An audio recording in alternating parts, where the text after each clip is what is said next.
How's it going? You all went to bed early. What's going on? So, thank you, Esteban. As you just said, my name's Ben Hammersley. I'm a futurist, and as that slightly over long-winded bio says, I advise lots of companies and some governments and some military and a couple of rich dudes. And most of the people that I advise aren't really as technically savvy as you guys are. And so, especially the politicians who mostly live in the 1950s. And so I spent a lot of time sort of telling them what the internet is, and that the internet is going to be big, and things like that. And so I was thinking about, I was talking with ISG about you as an audience, and they said, no, these guys are really good. So instead, I'm going to let you in on some secrets of my job, in case you're looking for a career change. The second slide of any futurist presentation has an exponential curve in it. Here's the exponential curve. This exponential curve can represent literally anything. This is internet penetration, it's processor speed, it's network penetration, it's social media growth. It's basically the future, up and to the right. Up and to the right. Up and to the right. So should you want to be a futurist, have one of these graphs somewhere in your presentation. Another thing that you should talk about when you're a futurist is something called a forecast horizon. When futurism was invented by the Rand Corporation in the 60s in Santa Monica, which is about a mile or so up the road from where I live in LA, they had a forecast horizon as far forward as they could think sensibly of about 20 years. And actually, if you read some of their reports that they wrote at the end of the 60s, they were pretty good, actually. But today, we have a real problem with this. Most people's forecast horizons have shortened quite considerably. If you look at any form of geopolitical or military forecasting, for example, like I say, the Rand Corporation had about a 20-year horizon, but then after the fall of the Berlin Wall in 1989 and the dissolution of the Soviet Union, that forecast horizon shrank to about 10 years, mostly because the CIA went, no idea. And then, around about the same time, of course, about 4 months after the fall of the Berlin Wall, Tim Berners-Lee turned on the first web server a couple hundred miles to the south of there. And ever since then, the forecasting horizon has shrunk and shrunk and shrunk and shrunk and shrunk. And really, there isn't anybody doing this professionally who would sensibly say that they can talk about the future anything more than about a 3-year time span. And if you're talking about geopolitical change, we're talking more about a 3-day. So that's a big problem. And so as a futurist, and as you guys, as when you become futurists at the end of this week, when you decide on that career change, you're going to have something else. You're going to have to work on what are called rules-based scenarios. And that's basically taking what we know about today and extrapolating it forward. And there are lots of those rules, of course. There's Moore's law. Don't bother reading the slide. It's really long and boring. But Moore's law, which talks about computer power doubling every year for the same amount of money, and Swanson's law, which is basically the same thing for solar power, and then you have other ones for LEDs and bandwidth and storage and all those other things. That exponential growth curve up and to the right, literally for anything digital. And so we could, if you want to be a futurist, you can take one of these laws and you can just say, well, here is some technology. Next year, it will be twice as good for the same price, or for the same capability, it'll be half the price. And you can just extrapolate outwards. And you can make a good living doing that. Very easy. There's another way of doing futurism, another way of thinking about the future, and that's with playing observation games. This is perhaps more fun because it enables you to get out of the office.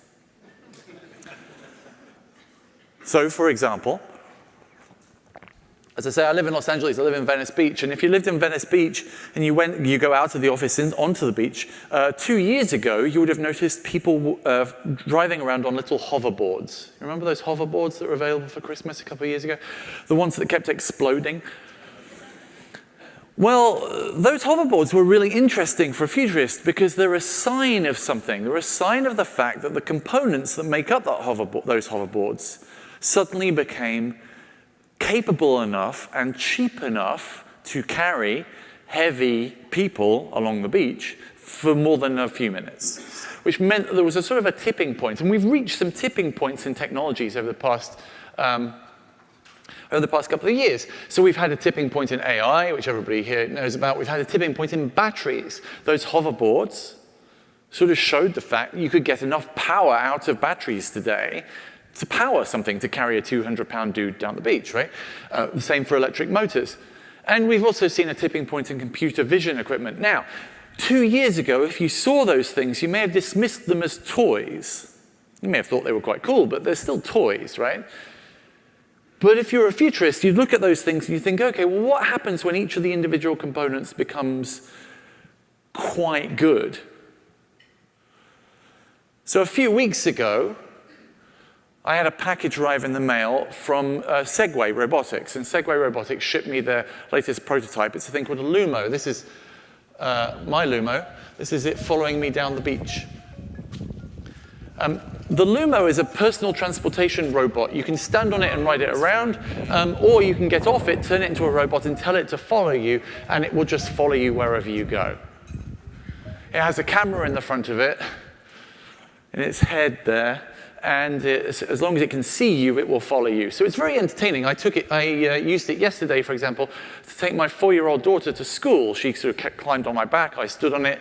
I rode her to school, and then I went to a cafe and got a coffee, and then walked back down the beach, drinking my coffee with my robot following me like a small dog or something.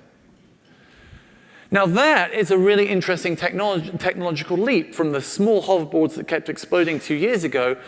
You add in to those batteries and motors, you add in some AI, you add in some computer vision, you add in some cool stuff, and you end up with a personal transportation drone that you can take your kid to school on and then have it follow you as you walk home. And because it can carry me and a small child, you can quite easily, and I have done this, load it up with your groceries and walk back from the supermarket or the farmer's market or whatever. A couple of crates of beer will quite happily sit on that, and it's quite handy.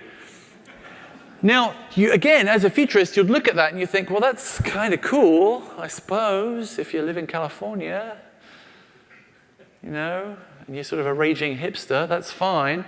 But really, we want to think about what are the implications in 2, 5, and sort of 10 years' time.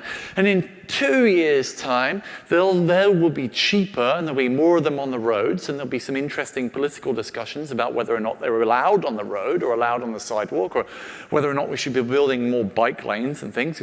And that's a local consideration for wherever it is you live. But in 5 years' time, that's actually a really interesting technology, because a thing that you can load your shopping on that will follow behind you, in the context of an aging demographic, some places in the world, that'll be very handy. You may have elderly parents, for example, who still like to go to the shops and walk home. But they can't carry bags because they're old.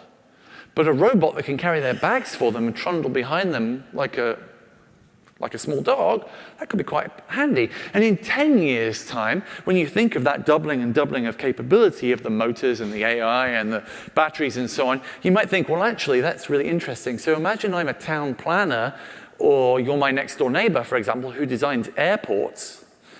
Now, he's really interested in my robot because he's looking at it and going, well, okay, I'm building an airport, or I'm building a hotel, and the average lifespan of the building is going to be 50 years, so I have to be thinking about something that's going to be commonplace in 20 years' time. And commonplace in 20 years' time, given the trend of that sort of technology, will be luggage that follows you around, for example. When you go to the airport later today or tomorrow on your way home, have a look around the airport and think about what it would mean to the design of this airport if that technology was in your suitcase and you were just walking along happily, texting, and your suitcase was following behind you. Suddenly, the implications of these technologies become quite obvious. Now, if you don't pay attention to that sort of implication, you end up making very big mistakes. This is the canonical mistake. This is the Kodak digital camera, invented in 1974. As you all remember, Kodak became a world leader in digital photography, and we're not in any way affected by the digital photographic revolution. Oh no, hang on, that's wrong. They went horribly bankrupt because they canceled this project.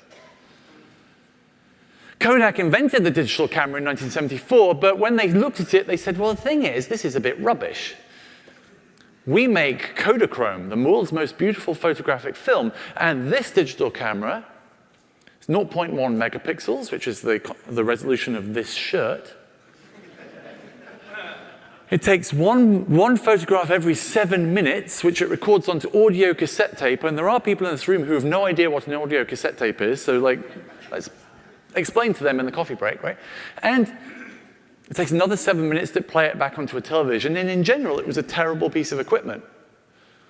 But they'd forgotten that doubling and doubling of capability that we get from Moore's Law and all of its brothers and sisters. And so when these finally became good, Kodak were terribly placed to take advantage of it. Of course, they didn't take advantage of it at all. So the year that the iPhone came out with a digital camera in the back of it, more photographs were taken with the iPhone that year than had been taken in all of human history in the previous century. Well, all of human history, right? Previously. The week that Kodak went bankrupt, Instagram, which is the app on your phone to take pictures that look like old Kodak film, was sold to Facebook for $1 billion. They had 7 employees. Kodak had looked at that trend and hadn't extrapolated it forward, which is a massive mistake. Now, of course, in retrospect, it's really easy for me as a futurist to stand up and give the Kodak example, as many, many people do, as something that you should be able to sort of take advantage of as an anecdote to keep in your head. But of course, it's not necessarily the case, because there are plenty of anti-predictions. There are plenty of ways to test predictions that you might want to use when you're going forward. One example is that a lot of the time you will be given future scenarios for new technologies where you can't understand the answer to this question: how do we get from here to there? This happens a lot in science fiction, a lot in movies, for example. You'll see in many movies new cities which are incredibly clean and have a dome over the top of them. And they look like a sort of a cross between a Gap and a Starbucks, the entire city. You've seen lots of science fiction like that. Usually it's a dystopia, Charlize Theron in tight leather shooting people. It's awesome, right? But you look at those future scenarios, and the fundamental question of how do we get from here to there is never answered. The counterexample to this is Blade Runner. If you actually watch Blade Runner, the original Blade Runner, or if you watch the making of documentaries that you can get with like the special DVD or whatever, when they were making Blade Runner, when they made the sets, the first thing they did was they made a set of 1970s Los Angeles. And then they layered over the top of it the futuristic stuff. So that eventually the set was whatever year it was meant to, I think it was meant to be set in 2018, right? So it was set, the futuristic Los Angeles was old LA with additional stuff layered on top of it. And that's why the original Blade Runner looks like a genuine place, because it's layers of old things with a very thin veneer of new stuff over the top of it. And that's really how the world is. If you think about the worlds that you live in, I mean, the vast majority of people in this room, for example, are wearing facsimiles of 18th century Viennese cavalry uniforms. But nobody is sitting here thinking that you're in the Viennese cavalry. You're just taking old stuff and layering on thin veneers of modernity. And if the scenarios for the future that people are giving you don't take that into account or don't tell you how we get from here to there, they're fundamentally wrong. And you can discount them.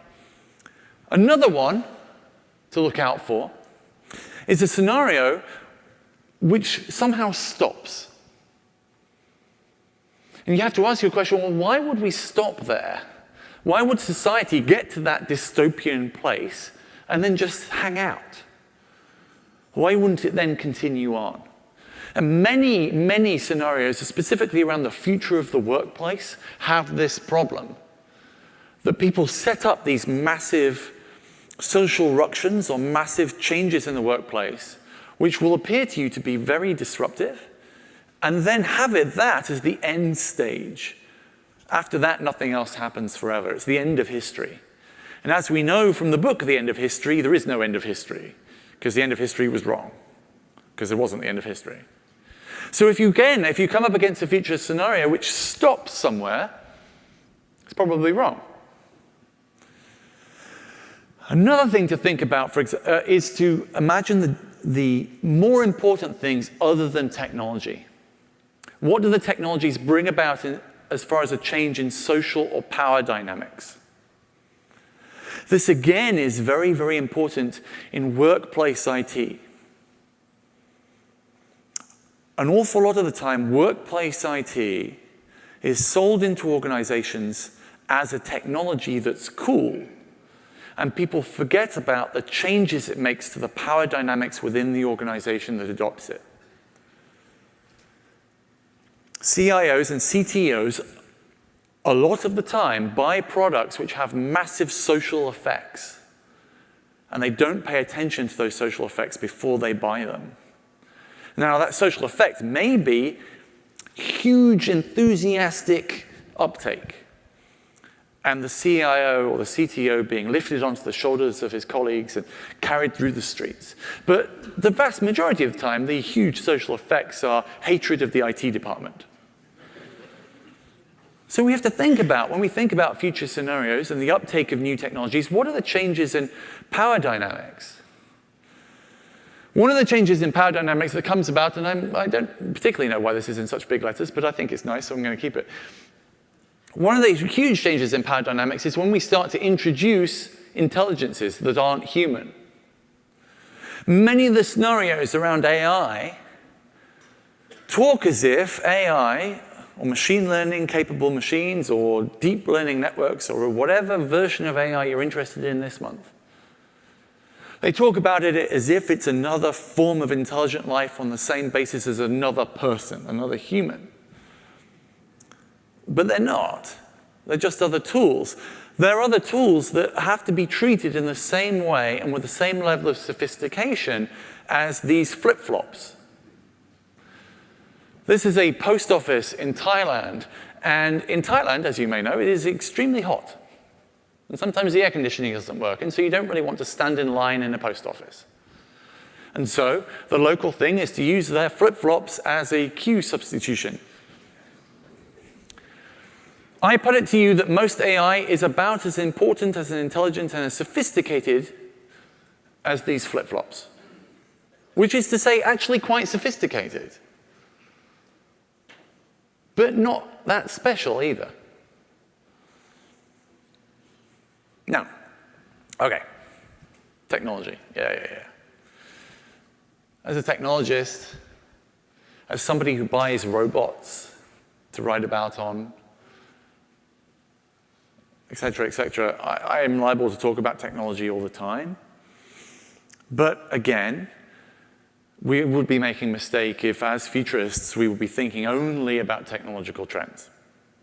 In fact, the vast majority of the important changes in the world, the things that actually you'll be addressing through the use of technology, are the wider trends in the planet. And so even though your job might be around influencing very specific corporate functions through the use of technology, you have to, at the same time, because of those changes in power dynamics, because of those changes in social dynamics, you have to also be paying attention to other changes in the world, because they're just as, if not more important than the technology. Demographics, for example. We have a hugely, in the West, in the global North, we have a hugely aging population, which means a few things. Not just uptake of assisted technologies like robots that can carry your shopping home from the shops, but changes in the way that screens are used, changes in input technologies, changes in the way you have to teach people how to use technology, changes in customer demands, changes in employment patterns, and so on. The demographic bubble of old baby boomers not dying fast enough is a big issue, whether you think it's positive or negative. And it's something we're going to have to pay attention to, even at the level of corporate IT. The same thing for climate. A massive problem. Because we're going to have to deal with all sorts of fluctuations and changes in the world, not simply limited to lowering carbon emissions, but the changes in the way that the whole global system of trade changes. And again, especially the supply chain. If you're not paying at least a little bit of attention, a tiny proportion of your attention, 1% maybe of your attention, to changes in the global supply chain brought about by geopolitical changes, you're going to be blindsided by stuff in the same way that Kodak was blindsided by digital photography. If a little bit of you isn't paying attention to Brexit, for example, or China's Belt and Road Initiative, both very fascinating if deeply frustrating subjects, then you're not going to have a full grasp of how the world works today, and certainly you're not going to have a full grasp of how the world works in 5 years' time. And that is going to have a much more fundamental effect on your way of dealing with the world than not understanding the latest thing to come from an IT supplier or something like that. And again, perhaps the most important shift is in cultural shifts. What is culturally allowable? What is culturally acceptable? What we can now do within our cultures that we couldn't do 5 years ago, and what we will be able to do in our cultures in 5 years' time that we can't do today. There is a concept in political science called the Overton window. The Overton window is the sort of limits of stuff that is acceptable to talk about. And the Overton window shifts very considerably over a relatively short period of time. And again, because you might be thinking, but like, hang on a second, we do technology and stuff. Yeah, but the technology are tools to get your job done, and tools to get your job done, what the job is dependent on culture.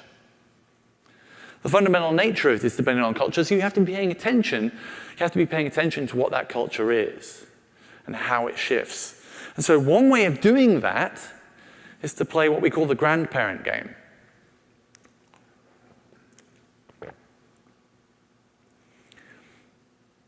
It's almost Thanksgiving, right? And so many of you will be going home to the family gathering. And as is traditional, at every family gathering, there is somebody there who has political or cultural views which you find abhorrent. That's why we invented alcohol. It's fine. If you were to meet your grandparents or your great-grandparents, specifically your great-grandparents, and you were to talk to your great-grandparents about politics or cultural views, undoubtedly you would find the vast majority of things that they would say to be completely repellent. Most people's great-grandparents had deeply problematic views. Not because they were bad or evil. I mean, they were, but not necessarily because of that, but just because, as I say, the Overton window shifts. So one interesting question to ask yourself, and this is a game you can play over the Thanksgiving table if you really want a good time, is to ask yourself, what of my closely held views will my great-grandchildren find completely abhorrent? What are the things that I believe, and I truly believe, not like hold out a tribal loyalty, but what do I truly believe in my heart of hearts to be good and accurate and true and righteous and all of those things? What do I truly believe that my great-grandchildren will look back on and be like, Jesus Christ, really? Seriously? If you ask yourself that, and it's like I say, it's a good thing to do at about, halfway through the second bottle of wine over Thanksgiving, that is a fascinating a game to play. And that is the sort of game you have to play as a futurist, because those sorts of, what we prioritize in terms of our social and cultural, the the things that are most important to us socially and culturally, drive everything. They drive the way our corporations run, they drive how our organizations operate internally, they drive the needs of that organization, and fundamentally they drive what you do on a day-to-day basis. And how those evolve is a very important thing. So getting an early idea of how they're evolving is very beneficial to you. Now, of course, we know that, for example, that Maslow's hierarchy, the concept within psychology of the things that are most important to humanity, the most important thing in Maslow's hierarchy is Wi-Fi, and the second most important thing is somewhere to charge your phone. If you want a good laugh at the airport this afternoon, look around for these stickers that you can buy on Amazon.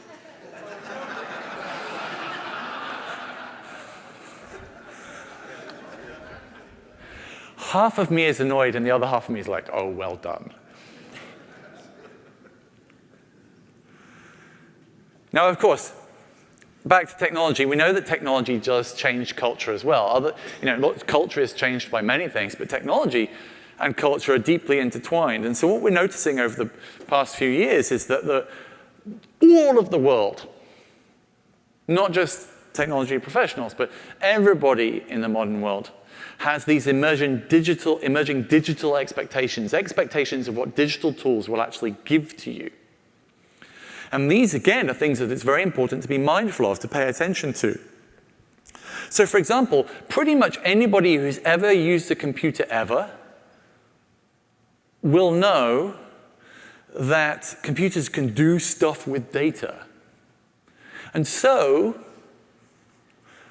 there is always this sort of question, which is when you call your bank or you call your employer's IT department or your employer's HR department, or when you have some form of query, you call your travel agency, whatever it is, some form of query about a complex question about something that's happened to you, and you know they know the answer if only they were able to do the correct database query.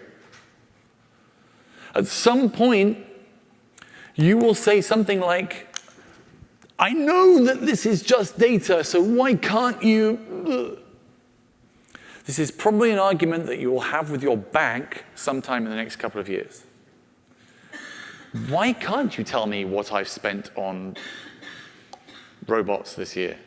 It's just data and you have all the data. It's an expectation that is very, very common now. Good example of an expectation that digital tools generate within the culture and thus drives the culture forward. Another expectation, or another sort of cultural shift, is the sudden realization that just because it's hard to implement doesn't mean that I can't have it. This happens a lot in digital transformation projects.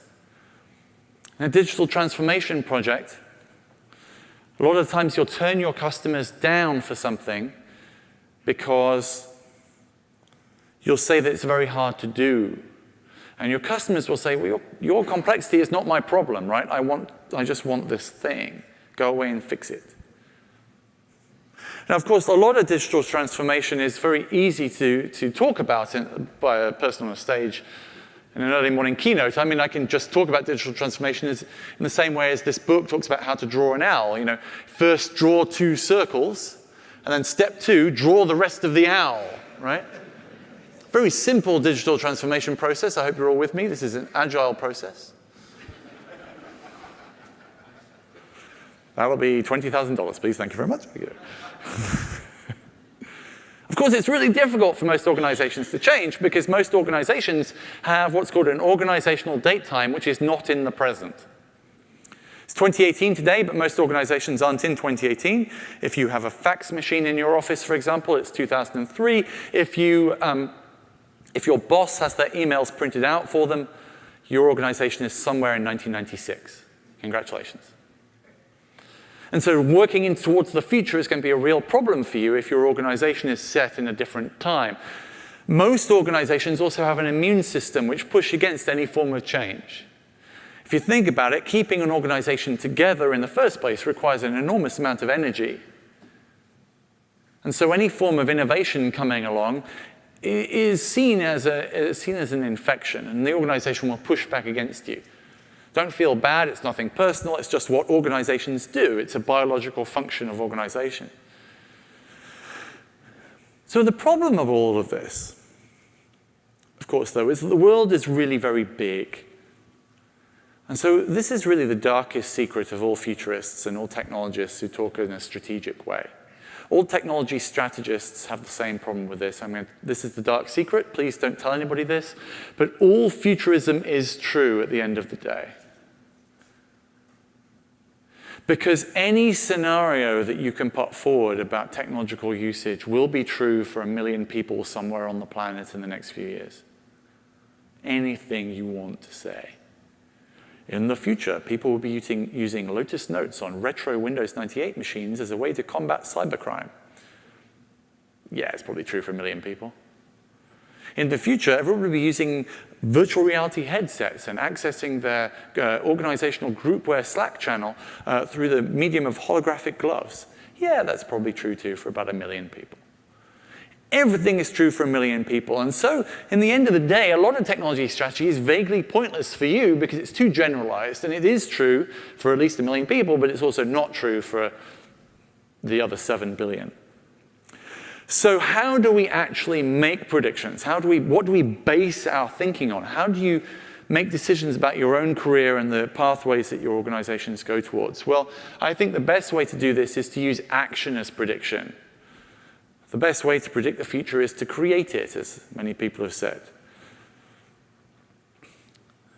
So one of the best things to do is to look at everything you do and ask yourself, to use the 5 whys technique. It's a Japanese technique invented by Toyota, and they look at every single thing they have in their organization and they ask, why 5 times in a row? Why am I doing this? Or why am I doing that? Or why am I doing that? Or why am I doing that? Or why are we doing that? And if you go down 5 layers of why, you get to the fundamental truth of it, or you get sacked because you sound like a 4-year-old and everybody hates you. But at the end of the day, it's a thought process you're going to have to go through to really dig into what it is your organization does. And only then can you make interesting decisions about the future. Having said that, though, there is a technique that I can tell you about. And this is the technique I want to leave you with this morning. It's a technique that works very, very well. It's worked, as I say, in governments. It's worked in militaries around the world. It's worked with some rich dudes in Hollywood. It's very powerful. But it's somewhat painful. So I'm going to tell you about it now, and you can chew over it over the rest of the week. And on Monday, you can try it. And I guarantee you, you will find this very valuable to yourself personally and to your organization. We call it constant legacy-free reinvention, or CLFR if I want to charge more money for it. And this is how you do it. You wake up on Monday morning, and from the moment you wake up to the moment you go to bed, think about every single physical action you are taking. And ask yourself, of those physical actions, 2 questions. The first question is, what problem am I solving by doing this action? So I wake up in the morning, I brush my teeth. The reason I brush my teeth is because I'm solving a problem. The problem is something has died in my mouth overnight.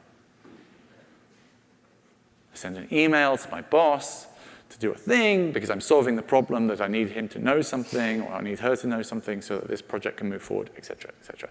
Every single thing that you do is solving some form of problem. And then you have to ask yourself the second question. If I was solving that problem for the first time today and I had to use modern tools, how would I do it? If I was solving that problem today for the first time and I had to use modern tools, how would I do it? And if you do that process, if you work your way through everything you do throughout the day, asking yourself, what problem am I solving? And if I had to solve this today for the first time, how would I do it? You will very rapidly, although it'll slow you down on that one day you do it, but over time it will very rapidly bring you up to the present day. Your organization might be in 2013 or 1997, but you personally will be brought up to 2018 very, very quickly. Because there are only certain answers to those questions. The problem I'm solving doesn't exist anymore. Well, I'm not going to do this thing anymore then. Or it's there's definitely a better way of doing this. And then you're introducing whole new ways of working, whole new technologies, whole new organizational concepts. If you then bring yourself up to 2018, moving forward into the future will always lead to new decisions and will enable you, will always lead to, moving yourself into the future will only be a day-to-day process. We're all traveling into the future one day at a time. And the easiest way to get ahead of everybody else is just start at the beginning, is to start today. We face a future of incredibly difficult problems, huge challenges over the next 10, 15 years. Any one of the wider scopes that I told you about, wider geopolitics, climate, demographics, cultural change, all of those things are big enough on their own, but when you add them all together, it creates a world which is incredibly uncertain and incredibly difficult. And the only way that you as leaders can take yourselves and your organization into the future is to do it one day at a time. And to do it thoughtfully and mindfully by paying attention to the problems you're solving at a minute-by-minute basis and asking yourself those two fundamental questions. What problem am I solving? And if I had to do this for the first time, how would I do it? That's how you be a real futurist. None of those other things. One day at a time by paying attention. Thank you very much, and I have time for questions.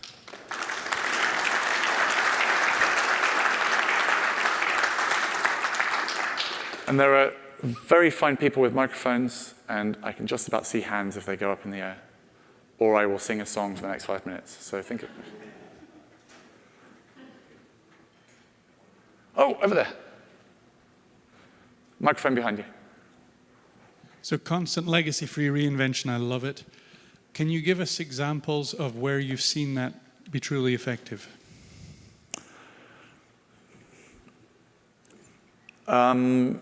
Yeah, US Special Forces, post about 2005. I was a war correspondent in Afghanistan just after the invasion in 2001 for quite a few years, and that's the first one that comes to mind. And if you were in Afghanistan in 2002, the Americans and the British had a huge problem because their supply chains were very long and their their procurement cycle was very, very long. It took about a year to buy something, at least. And the equipment that everybody had in the desert was just terrible, right? And so a lot of the Special Forces guys would literally be sending emails home to their girlfriends or their parents or whatever, saying, hey, can you go to REI and buy me a GPS, please? Or can you go to Oakley and buy me Oakley boots? Or can you go to Wiley and buy me Wiley sunglasses? There were various things which were needed very much in about 2002. And they were sent out. And so they were able to reassess very quickly their needs on a day-to-day basis. And Special Forces guys are very specifically, very, very practical in that way. So they'll just go in and go like, hey, these boots suck. How can I have unsucking boots? Right. Go and solve the problem and get them shipped and just make that change. And very quickly, by lots of little changes enacted very quickly, by fundamental thinking, I have to run 100 miles. So I'm putting these boots on to protect my feet to run 100 miles. These boots don't work very well. To solve it, I need to get some, those simple things very rapidly changed everything. And then after a few years, the American military and the British military were able to look at it and go, see the problem. Our procurement cycle isn't fit for purpose, isn't solving the problem. And they were able to fix that. And so that's a particularly good example. Now, sadly, the same problem was fixed by the Taliban and Al-Qaeda and Hezbollah and various other terrorist groups around the world. The drug cartels in Mexico are particularly good at it too. They fixed the same problem because they were like, hey, we need to do these things. And their way of fixing it was sending a dude with a credit card to a shopping mall in Dubai and buying the stuff and then bringing it back on the plane. But it's effectively the same thing. And in fact, there are many, I did a lot of work with the Department of Defense here, talking about the difference, talking about the similarities between the Silicon Valley startup business model and the non-state actor terrorist business model. And in terms of procurement and in terms of prototyping, they're basically identical because they solve a problem in the most direct way possible. And the reason that large corporations can't do that or weren't as successful against startups in the same way as large armies weren't as successful against startup terrorist groups is because they were not paying attention to solving those very simple day-to-day problems. So that's one example. And a second example, which is completely at the other end of seriousness, is my sock drawer. I woke up every morning, and I didn't have matching socks. And so every morning I would be doing this action of looking for matching socks. And at one point I was like, why am I doing this? Because I don't have any socks. If I was solving the problem of finding socks for the first time using modern tools, what would I do? Google, sock subscription. And so I subscribe to a company that every 2 or 3 months sends me a package of 10 brand new identical socks. So apart from the ones I'm wearing today, which are literally one outlying pair, all of the other socks in my sock drawer are all identical, and they're refreshed on a sort of 8-weekly basis for about $20. This solves the sock finding problem, which doesn't rile me up in the morning and saves me about 3 minutes, which is worth it. And also, every 8 weeks or so, I get a package of nice socks. And a package of nice socks, as all middle-aged men will know, is the best present ever. So it can be anything from changing the procurement process of special forces in theater in the global war on terror, or it can be transforming your underwear putting on in the morning. But what it requires is that little step of, hang on, I'm doing this mindless thing every day. Being aware of that mindless thing that you do every day, and then having the energy, or giving yourself the space, in fact, I think that's more important, giving yourself the space to say, hey, if I was doing this for the first time, how would I do it? Go. So naturally, the subscription thing is a big deal. So I have a subscription toothbrush, the Quip toothbrush, really, really good toothbrush, right? And I think every 3 months in the mail, I get a new head. It's an electric toothbrush. I get a new battery for it and a new head for it in a beautiful packaging. And they send me a big tube of toothpaste, which lasts me those 3 months. I no longer think about having a clean toothbrush.